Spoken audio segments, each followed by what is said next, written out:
And you can find us on Facebook.com/The Go Show with Mike Russell, and on Instagram at The Go Show with Mike Russell. Go Outdoors with Mike Russell on YouTube. And let's be honest, let's get excited because the podcasts, yes, are finally up to date. Thank you very much. Thank you. Yes. Yeah, I know. It took a little while. Yeah, technology these days, and let's just be honest, it's and me. Yeah, technology.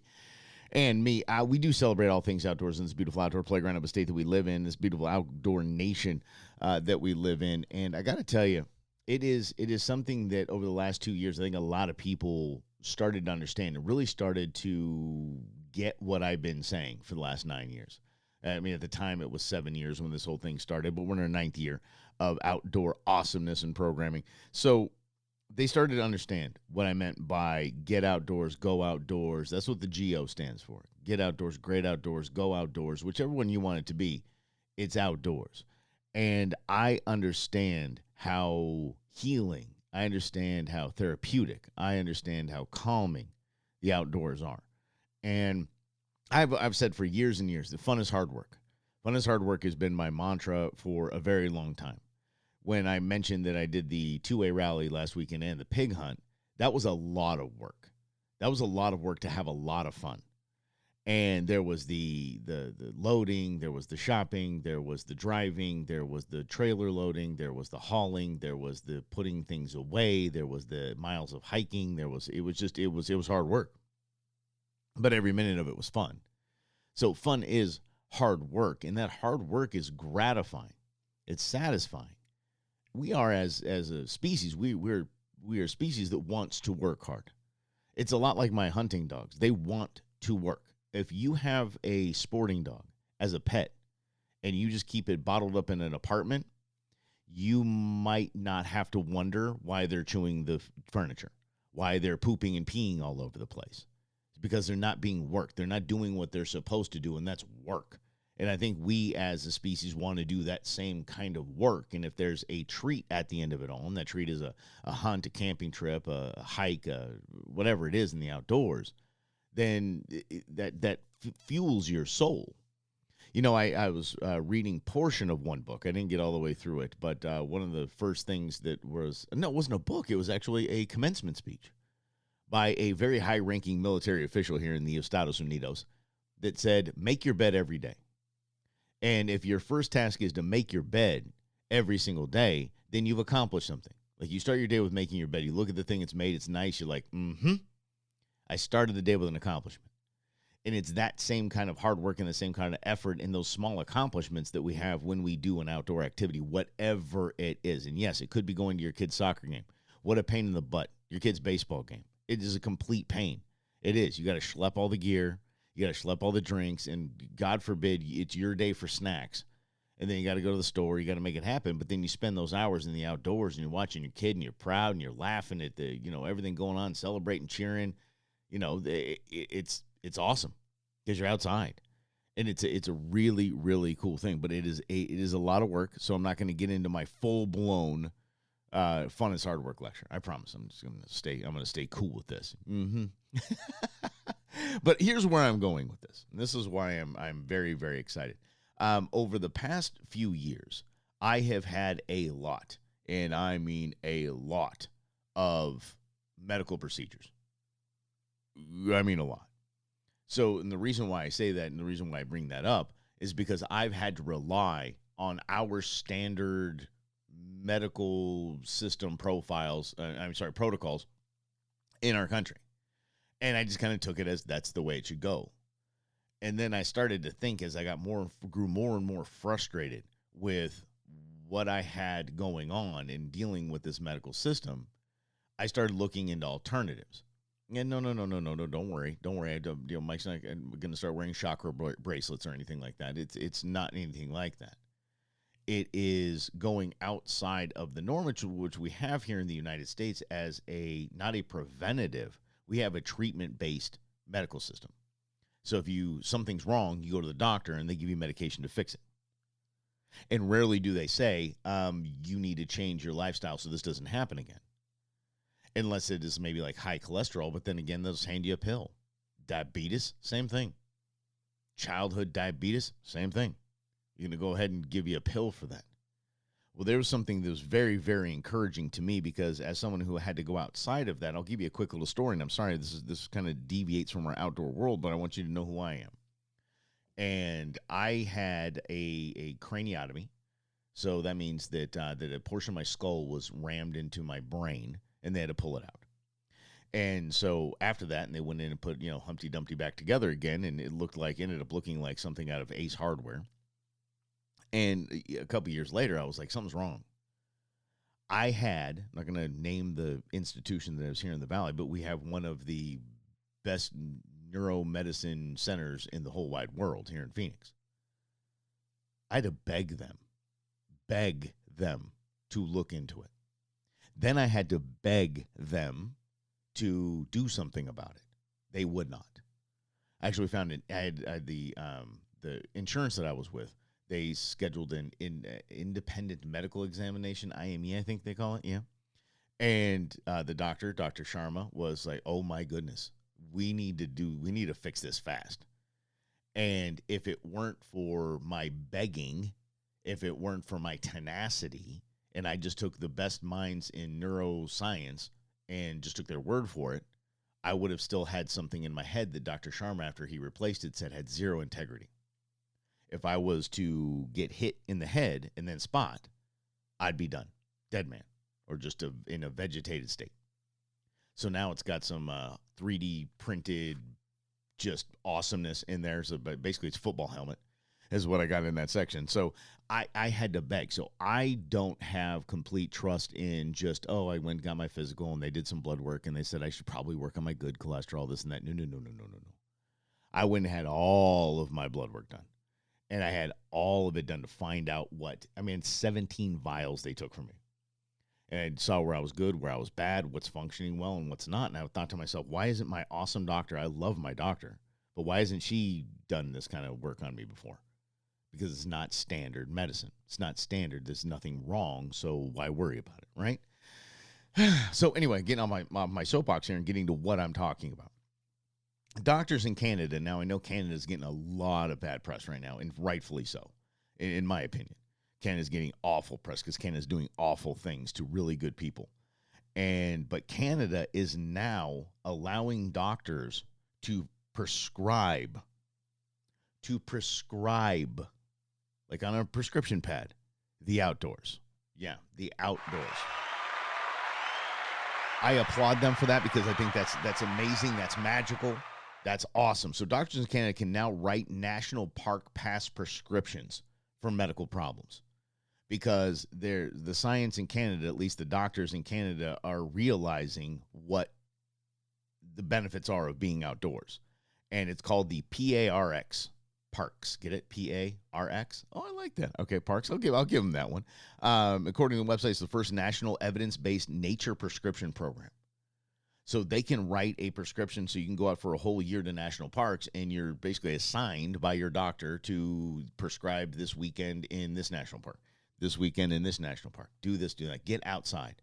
They understand the benefits of natural vitamin D. They understand the benefits of fresh air. They understand the calming nature of being outdoors because that's what we're meant to be. We are not permanent cave dwellers. We don't have to stay inside. The body doesn't like to be inside of a house, inside of a car, inside of a building, inside of a car, inside of a house. Lather, rinse, repeat. No, the body doesn't like that. The body needs to be free. The body needs to get out. Whether it's a walk around your block, it doesn't have to be a national park. Whether it's a walk around your block. Maybe after dinner, you just put a coat on, you just get out there and just kind of walk around. Maybe after breakfast you do that. Or maybe before you go to work. Maybe when you open your garage, get in your car, walk around the block one time. Just get some fresh air in your lungs and some vitamin D. And for the first time in the world, doctors can now prescribe what heals the body the best. And if you don't believe me, by the way, and I've said this on the program a couple of times, look into the Spanish flu. The patients that healed at the highest rate and healed the fastest were the patients that were in overflow outdoor hospital beds when the Spanish flu was going on. Because they weren't dealing with recirculated air. They're dealing with fresh air. They're dealing with vitamin D. And they weren't just breathing, once again, recirculated air. So, that's what the body wants. Go Canada. Let's give Canada another round of applause. Yeah. Okay, good job. Doctors now prescribing the outdoors. I think that is just absolutely every kind of awesome right there. All right. Let's do this. Let's talk about what we can learn from filming our hunts and filming us on the water as well. It's coming up next on The Go Show. Stay right there.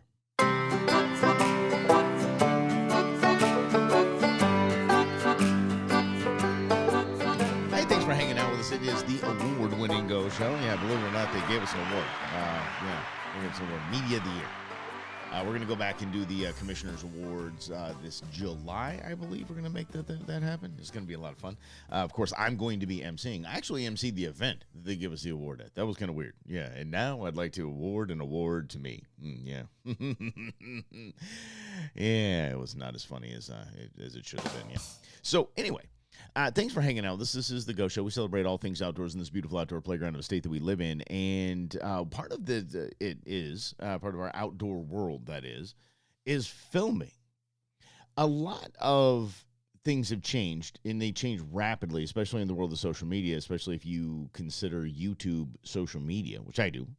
And it's an entertainment platform. Now it's a TV streaming service. YouTube is owned by Google. It's a juggernaut. It's going to happen. You can fight it all you want, but it's going to be around. Google isn't going anywhere either. A lot of people would say knowledge is power. Then Google's a deity. Be honest. Google knows everything. Google guides and controls 90% of everything we see on the internet. That is wild. So a lot of people like to film their hunts, film their hikes, their mountain biking expeditions, and the like, and put it up on YouTube. And when I say things are changing, I think things are changing from long form. TikTok has taken our attention span of this generation and the next generation and turned it into 1 minute bites, 30-second bites. And that is the way it is. And that's the way people like to consume things. That's why you see on MTV. Did I just say MTV? I guess this is a shout out to Bob Pittman, our CEO at iHeart. He's one of the founders of I'm Gonna Have Coffee, whatever. My goodness sakes. I don't even. Oh, on Facebook and Instagram, you see reels and stories. That's why people want to just they want to consume things in small bites. So from when, I talked to Danny DeVries a while back, and he has his own show, Origins, it evolved to that through long-form videos that he was doing of fishing and hunting and the like, and he found a cool concept that the Sportsman's Channel, I believe, would pick up on, and he did. So those days have pretty much sailed. Those days are pretty much gone. It's odd, but that's just the way it is. It's like in my business. You wanted to get that radio contract. You wanted to get the big radio contract, 5 years, X amount per year, X amount per endorsement deal, and all of that. Those days have gone because now everyone can just have a podcast. And I mean anyone. Anyone with a microphone and a computer can have a podcast, and they could have their own 30 hands and air quotes radio show on their own and get sponsors and do that kind of thing. Hopefully it gets picked up. And I get a lot of questions about that, too. How do I start a podcast? I'm like, let me tell you something. You got to pick a topic, and you got to be able to run that thing for like 9 years. Like I've run this show. And we're doing the Brewmans for 6 years and Russell and Hunter now for 2 years. So if you want to start that, okay. But that's changed the game in radio. What's changed the game in hunting is not a lot of people tune in for half-hour programs on My Outdoor TV and Outdoor and Sportsman. No, not a lot of people do that. The ratings show that. And it's reflected on the small advertisers that they have. They're just kind of ones and twos, Bob's Bait Shop kind of thing. And people have moved to, I just want to see a 30-second compilation of bass hitting topwater. I want to see just the kill shot of a elk in Colorado. And that's it. That's all they want to see. Or they want to see, the lead up to it. They don't really need to see the thing in its entirety. So what that's done is it's changed filming from, oh my gosh, I have to get the right angles and I have to have the right light and I have to make it look TV quality and I have to download all these programs for editing to, no, if I'm going to film it, I'm just going to do maybe a 30-second thing for it to put on social media, and the rest is for me. The rest is for me, and that's what I'm getting to, and I apologize, it took 4 minutes and 23 seconds to get here, but I want you to understand that filming still is very valuable beyond clicks. Beyond views. It's very valuable to make you better at what you do. And the cool part about this is technology has caught up so quickly. It just used to be a GoPro that cost way too much money, and it was hard to use, and you had to learn how to edit, and it was tough. It was not easy. The GoPros now are just so much so you almost think about it, and it turns on and starts filming what you want. I mean, it's the technology is there to really help us along in our hunting world. And one of the things I want to encourage you to do is film your practicing. You are practicing, right? Bow hunters, you're flinging arrows, right? About 50 a week minimum. Yeah. Okay, good. All right, good. So you practice that. And then what you do is you use the filming as a tool. And it can be done on the hunt. It can be done on the water. It can be done everywhere. Here's the deal. The cool thing about, like, let me use GoPros as an example. GoPro does not sponsor the show. I have a few GoPros. I'm take it or leave it. But the chest mounts are so big and angling. So you get to watch your technique. You get to watch where you're throwing. You get to know time of day. You get to have everything documented so you don't forget. And if you use that video, I threw this lure over here at Rosie this day. I threw this lure at Pleasant this day. This is where we were hitting this exact location. We were hitting at this time. We were hitting stripers all day. That's the benefit of still filming, once again, away from clicks and views. Don't go away from your camera equipment because the technology is changing and our appetite for entertainment is changed. Our tastes have changed.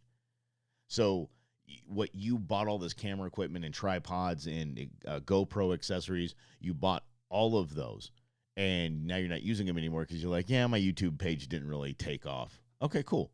Still use them and use them to train yourself. I got a shotgun mount for my GoPros and is probably one of the best things I've ever done for my bird hunting world. Here's what I mean by that. This is a shotgun mount that can have one GoPro facing you and one facing away from you. And once again, I just say GoPros because that's just kind of what I use. So you can use split screen now, and you can see the bird, you can see your swing, you can see your cheek, you can see your face, you can see your eyes, you can see the bird again, you can see the shot and where and how you missed. I was out with some friends at Wildlife for Tomorrow, and we just had a fun little shoot. We went out to Ben Avery, and I had a newbie out there, Susan, and she was like, how do you know I was behind that? How did you know I was below that? Is it because I'm seeing everything, and I'm seeing everything you are not seeing? I can see where the shot went. I don't see the buckshot. I don't see the pellets. I see where I hear where the boom was, where your muzzle was, and where the clay pigeon was. So that's where I have that same advantage when you are filming your shooting. It sounds cumbersome. It sounds tough. It really isn't. Especially when you have them mounted to your shotgun and you can just download them to your computer and you can just watch all of your shots and fast forward between the shots and get to really, am I shooting behind birds, over birds? Where am I shooting? Why am I doing that? Oh, look at those shots. My cheek was not on the buttstock. I wasn't lined up properly. Oh, look, I had an eye closed there. I was actually aiming. You get to teach yourself along the way. And again, especially with the fishing in the chest mount, I'm telling you. I mean, you can see how your wrist is flipping. You can see the result of each of these little pitch and flips. You can see the result of your hook sets. You can see why you missed things.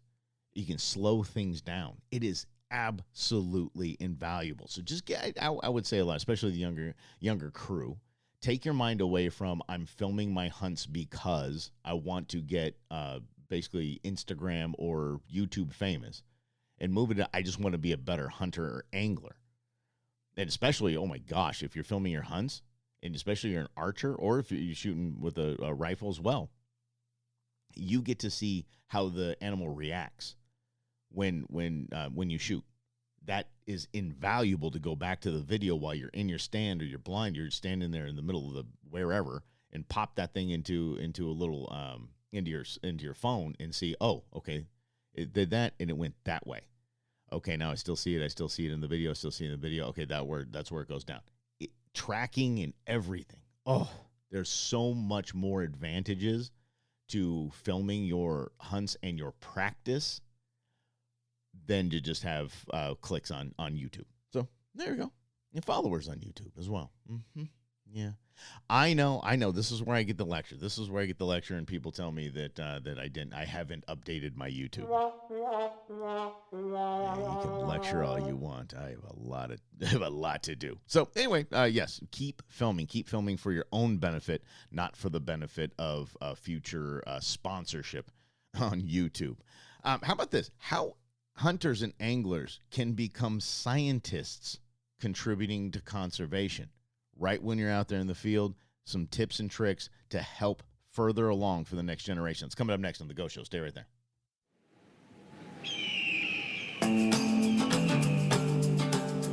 Okay. I was asked by intern Beans over the break why I did not mention anything about the Ukraine and Russia. And the Ukraine, I don't know if we're supposed to call it the Ukraine and Russia. Obviously, everything that's going on is absolutely terrible, but this is the Go Show. We celebrate all things outdoors in this beautiful outdoor playground of a state that we live in. We try to keep politics out of it, and I say that knowing that our next segment is going to talk about a piece of legislation, but this piece of legislation is essentially a happy ending. Let me tell you something. It is fantastic. I'm excited to talk to you about it and tell you all about it. So definitely, if you want to hear my opinions and thoughts of what's going on in Russia and Ukraine, then Russell Hunter is the place for you. 550 KFYI every Monday through Friday, 4 to 7. So we're definitely been weighing in on that and just everything that's going on. So we appreciate you hanging out here. Like I said, we celebrate all things outdoors in this beautiful outdoor playground of the state that we live in. And you can find us on social media, facebook.com/The Go Show with Mike Russell, and on Instagram at The Go Show with Mike Russell. You can find us on YouTube as well. Go Outdoors with Mike Russell. And like I said, the podcast is finally loaded. That's right. Yeah, we're up to date. We are up to date. Wow. Yeah, I'm telling you, it's been a thorn in my side for years now, and I do my best, and I appreciate you guys calling me out. I appreciate you guys emailing me, sending me text, sending me notes on social media saying, dude, sup with the podcast. Yeah.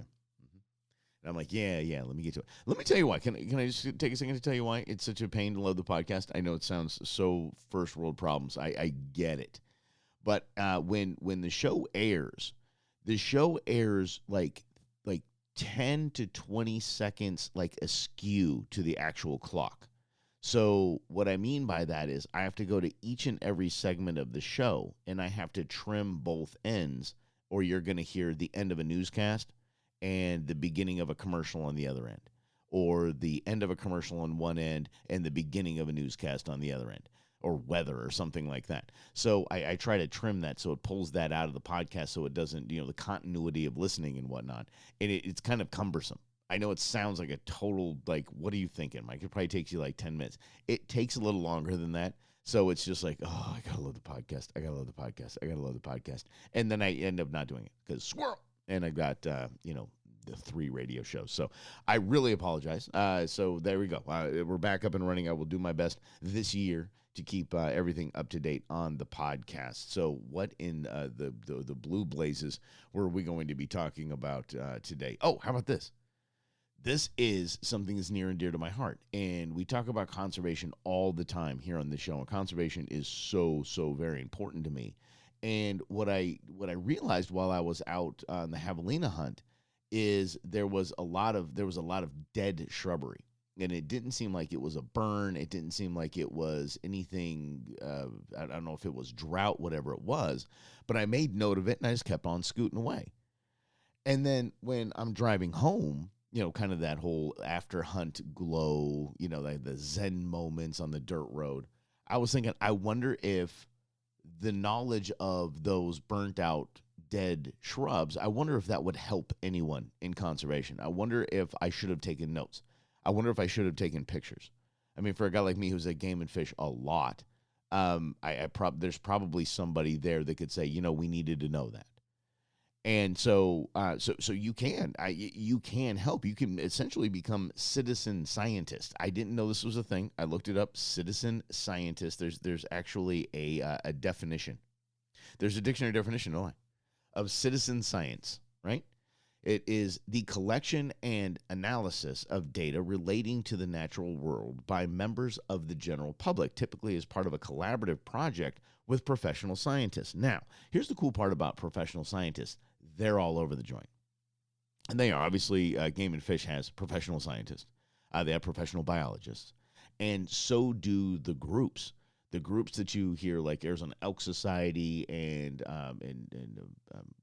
Mule Deer Society and the like. So they have Rocky Mountain Elk Foundation. They have access to research, science, and scientists and grants and people that are really working hard. The Arizona Department of Environmental Quality, they would love probably masses out there collecting data for them, or maybe just getting like a cup of water from the stream and sealing it up and bringing it in.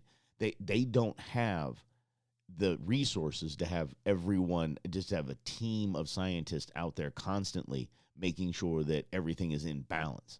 And if we as outdoorsmen and women can once again step up for conservation and help them out with that, I think that's a cool idea.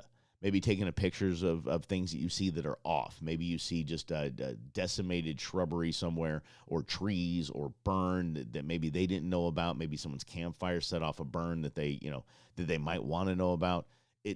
You can't give a scientist enough information.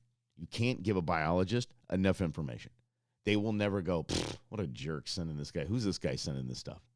Call and ask. Say, hey, I'm going to be out in this unit, and this is where we're camping. I know there's a stream nearby, or I know there's a water tank nearby. Does anybody need to have that checked on? Can I send pictures? What would you like? How cool is that?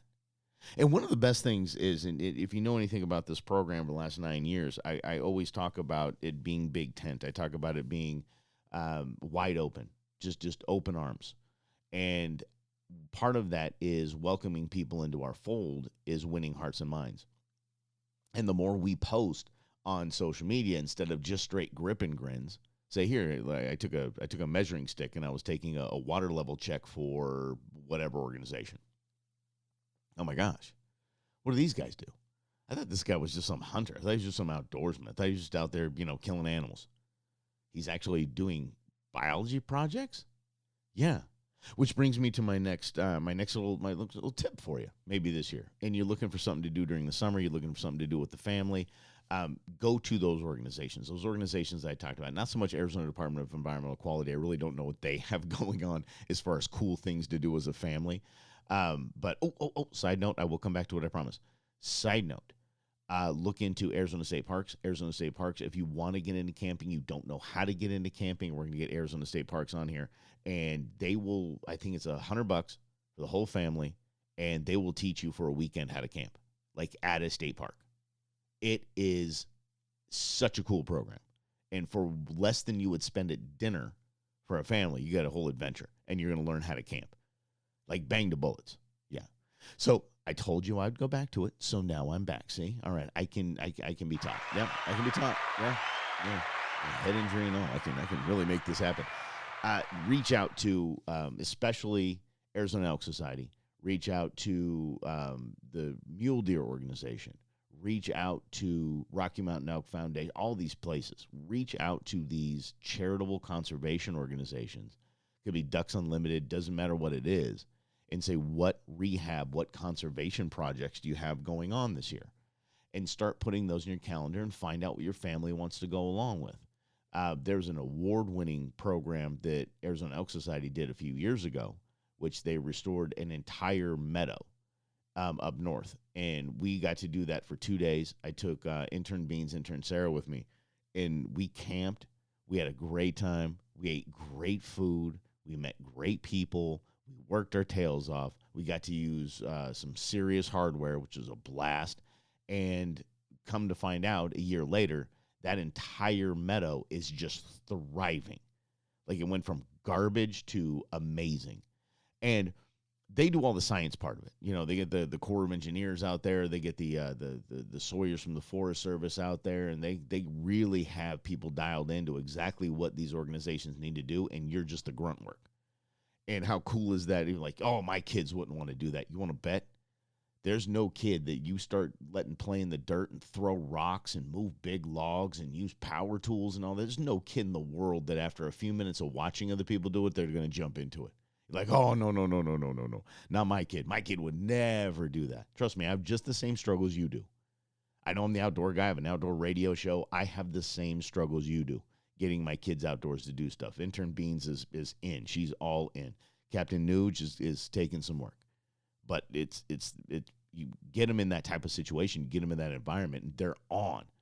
Then you're sitting on a log and you're eating a sack lunch, and you've been working all morning and you're dirty, and it's fantastic. It is so much fun.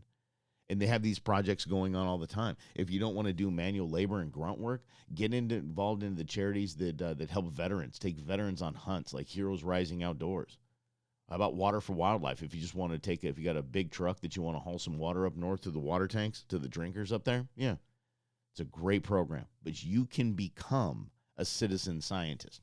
You can become a citizen biologist. You can help in this. And once again, as we post those things on social media as sportsmen and women that post pictures of our harvest as well, winning hearts and minds, they're like, oh my gosh, these guys are the real deal. Like, they are all about the outdoors, not just out there going out and shooting things.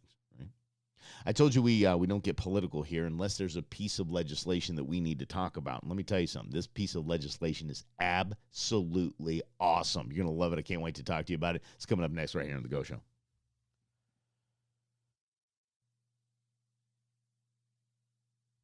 And we are just wrapping it up. Here's the award-winning Go Show. Yeah, with Mike Russell. I'm your host, Mike Russell. That guy right in the title. So it's really, it's not hard to, or easy to forget. Holy cow, do I need coffee? Ain't I? That's right. And I promised you for years and years that we wouldn't get political unless there was legislation that impacts our outdoor world. And normally it's something totally lame, like something that ammunition bans and public hunting land bans, that kind of stuff. Trail cams, all that kind of business that just gets political and it gets yucky.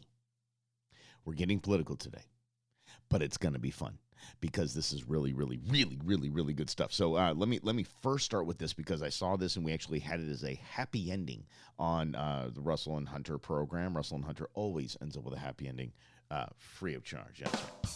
So let's talk about the spike in U.S. gun sales. Right. So the spike in U.S. gun sales is so amazing for what we do and for what we do in the outdoors. As I mentioned earlier, Arizona is the most biodiverse non-coastal state in the nation. The cool part about that is that our Game and Fish Department, actually it's not the cool part about it, the lame part about it, is that our Game and Fish Department doesn't get $1 from the general tax fund of Arizona. So all the taxes that you pay, none of that goes to conservation unless you are participating in the outdoor world. Then most likely you are participating in the North American Model of Wildlife Conservation, which starts with the Pittman-Robertson Act. Yes, Pittman-Robertson Act, a long time ago, old Teddy Roosevelt and John Muir got together and went and had a little camping adventure. John was the OG tree hugger, and Teddy Roosevelt was obviously dude liked to hunt, okay? And they said, we need to conserve all of this. We need to do something like on the federal level to conserve all of these lands. So Pittman and Robertson, I don't know if they're senators, representatives, I believe senators, got together and said, okay, we're going to start this act that says we're going to put an excise tax on all firearms and ammunition. And as sportsmen, we said, yeah, that's cool. We can do that. It's 11%. Ooh, really? 11? Oof. Okay, all right. We're going to do it. So understand this. The American sportsman, rifle, handguns, shooting sports, ammunition, we fund conservation. So that 11% excise tax goes and is divided up amongst the states to fund their resource departments, their game and fish departments. So that's how that works. And the spike in gun sales over the last 2 years, actually just last year alone, has brought in $1.1 billion in taxes for conservation. That's right. That's right. Yeah, we do that. Yeah, we're the cool kids. We're the cool kids. People, how can you, hurt that little fish? Oh, how can you go out and hunt? Who would ever want a gun? Why do you want a gun? Why do you have so much ammunition? Do you like the trees and the birds and the skies and the rivers and the lakes around you? Yeah, good. We fund that. Yeah. How much did you do to fund that? And I mentioned the rivers and the lakes and the streams because years later came the the Dingle Johnson Act. Yeah, the Dingle Johnson Act. I just think it's funny to say the Dingle Johnson Act is bringing in boat fuel and boat fishing equipment and the like. That has an excise tax on it now as well. So all outdoorsmen and sportsmen are doing that. Yep. So not just the record of highest firearm sales in our nation's history. It was a big boom for the conservation departments around the nation. So I just wanted to bring that up. I thought that's pretty cool. $1.1 billion in taxes for conservation. That is just absolutely fantastic. I can't tell you how happy that makes me. Almost as happy as a piece of legislation. Yeah, I said it. A piece of legislation. Now, I want you to stay with me here because I'm going to talk about two senators because they're calling it bipartisan. Right now, I don't think that one party thinks that this guy is still part of his party, so it might be partisan, but they're going to call it bipartisan anyway because technically he is a Democrat. This is called the Outdoor Recreation Act. Are you kidding me? You had me at outdoor recreation. I'm sorry, what? And that's the cool part about my gig with Russell and Hunter because I get to look into all this stuff going on in DC, all this swampy, ugly stuff, and then something like this. This piece of gold just rises to the top, and it just shines so bright. The two U.S. senators from different sides of the aisle came together. That's Senator Joe Manchin, Democrat out of West Virginia. Yeah, you're probably getting a lot of Joe Manchin stuff, especially if you're a Democrat. You're probably about this Joe Manchin guy, but hey, he's supporting our outdoor world. And Senator John Barrasso of Wyoming. They have introduced the Outdoor Recreation Act to improve outdoor recreation opportunities in federally owned lands across the states. Both sportsmen and conservationists across the nation are now finding themselves equally ready to see this thing through. Like it is, you get the conservation people that just hate the outdoorsmen, and you get the outdoorsmen that think the conservationists are trying to stymie us around every turn. We're all getting together on this one and saying, this is a pretty cool idea. And this is the kind of stuff I talk about, and this is the kind of stuff I totally geek out about and totally get excited about.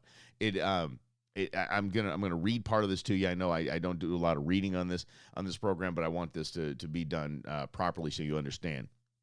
Not only are some of the basic outdoor activities represented in a bill, but one area that we didn't expect was directing the Forest Service and Bureau of Land Management. Oh, I hope you're ready for this. Directing the Forest Service and Bureau of Land Management to mandate and to designate new shooting ranges on national forest and BLM land. That's right. Come on. How about that? And how about to give technical and financial assistance to local communities that support visitation of public lands and usage of natural resources while placing an extension on the period of time that recreation areas on federal lands are open to the public. Because a lot of that has been there was no funding, so access to a lot of these federal lands they locked them down. Like the roads were locked up where there would be normally like a Forest Service person or somebody to take your $6 fee to get in, and you just couldn't go, and it was just closed down. All of the resources were closed down. So this is pushing funding for that to keep these things open. And how cool is it that we talked about a little earlier where Canada is allowing their doctors to prescribe national parks passes. I just think that's so cool. I just think that is an amazing thing. So there's a lot of people that are supporting this. But first, the bill would also seek to allow more motorized access to federal lands along with increased access for hikers and campers. This has garnered support from all over the motorsports industry, including the RV Industry Association, which is kind of the big one when it comes to camping. So in case you're just joining us, we're talking about the Outdoor Recreation Act that is making its way through the Senate right now and getting a whole lot of support. And the cool part about the support, There's a lot of lobbying groups that are supporting this. So this is really cool. The Outdoor Recreation Roundtable, the Outdoor Industry Association, the NSSF, which is the National Shooting Sports Foundation, the National Forest Recreation Association, the Access Fund, Outdoor Alliance. It just goes on and on and on, where these big these lobbying groups are behind it. And when you put lobbyists behind politicians, guess what politicians do? That's right. They move to action because money talks in this world. Let me help you through it real quick. Modernizing campgrounds on federal land is a huge idea for many who just love to plan their vacations here in the U.S. But another great stipulation is to direct federal land management agencies to identify broadband connectivity and priorities at federal recreation sites that lack access, and to work with rural utility services to construct broadband internet infrastructure at those sites.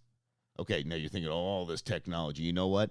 The more we can get the kids out there and say, hey, listen, we're going to go out to we're going to go camping, and guess what? There's going to be Wi-Fi. I'm okay. Deal with it.